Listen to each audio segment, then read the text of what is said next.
So today is actually a tutorial day. I'm going to show you how I make these little journal things.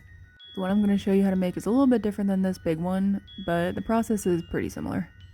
So I start with a 2-part epoxy clay and then I put it through my, my pasta roller. You don't have to use a pasta roller, it makes my life a lot easier, so I just have one. And since I'm only making one book at a time, I put it right on the sketchbook. Sometimes if I'm making bulks, like a lot of them at once, I'll use like a cardboard cutout thing and then cover those and then do this process and then later glue those to the book.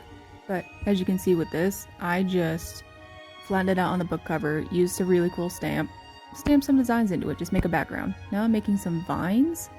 The vines are my favorite part because I can just like make a little roly loopy and they kind of just tell me where they want to go. I don't have to think about it too hard. Look at it go.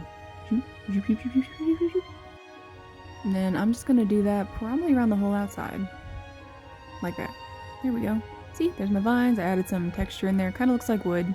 I just used like a little rubber clay tool for that. And I have these charms. This clay will adhere to literally everything. So I'm gonna cut off these little parts of the bird that I don't really need because it is like a necklace charm. So we're gonna cut off the little top part. Arrange as so, and then I'm gonna put on another little vine just to secure him in place a little bit more. Perfect, yes, we see. Good. And then I'm gonna do my little leafies.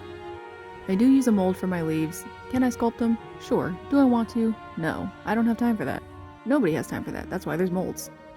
Alright, see, we got all our leafies on there. There they are. Beautiful, perfect. This is my second favorite part, is putting on the mica powders. Another thing I don't really have to think about. The clay is still tacky. That is very important in this step. I like to mix the colors and just gently like brush it on with my finger. Do it all over. And in the end, we end up with something like this. Sorry it was not more in depth. Hope you enjoyed.